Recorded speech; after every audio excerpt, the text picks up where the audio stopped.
Hey, YouTube land, and wherever else this goes, Facebook as well. I want to show you a little something. Let's see, turn this around. I read this today and I thought this was pretty interesting. In Elder Care Confidential, Cooper warns readers that the calls it the Shady Acres myth.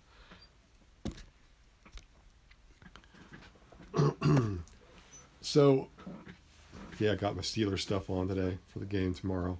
It's probably backwards, but whatever. The Shady Acres reference is actually kind of interesting because that's actually from one of my favorite movies of all time, Up. I'm not sure if he realizes that, but it is.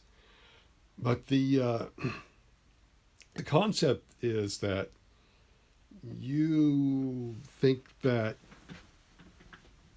if you happen to get sick and need to go into a nursing home, that the government's going to pay for your care. Maybe, maybe not.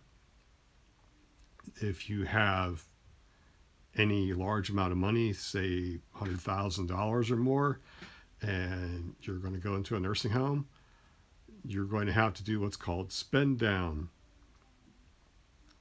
Spend down means you spend all of your money, and then maybe they will pay for your care.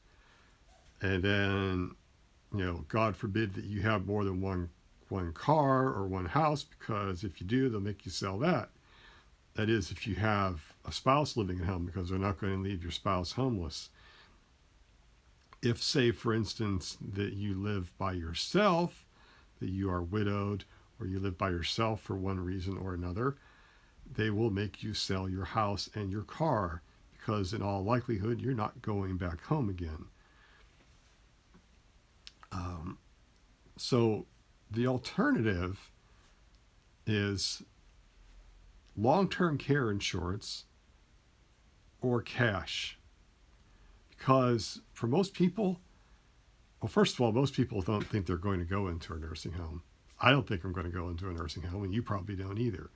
But the reality is that about 60% of studies have shown that 60% of people do. So you got to prepare. I mean, why not prepare for that just like you would by having homeowners insurance and car insurance? Now, I know car insurance is mandatory, at least here in Pennsylvania.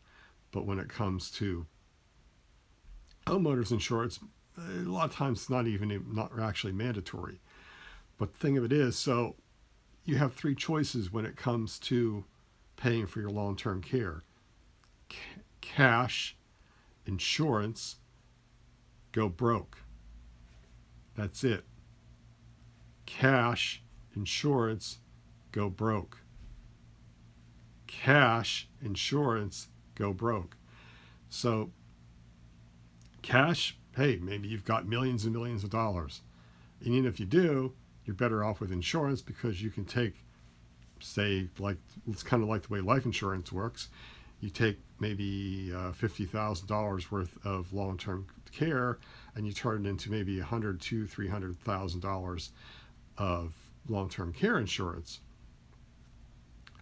The most popular way to do it nowadays is to buy a life with long-term care rider policy, because that way you have life insurance, and you're going to use that.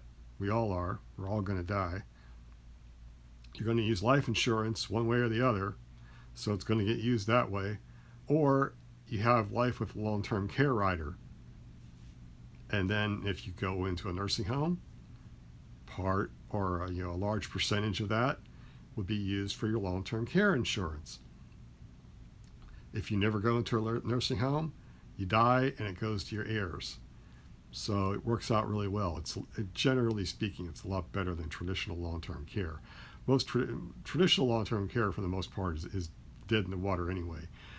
Every year that I watch the news and I see this, and it seems like every year there's a new company that goes out of business, because there's more people using it than there are people that are funding it. So the companies are using up more of their money than they have to use.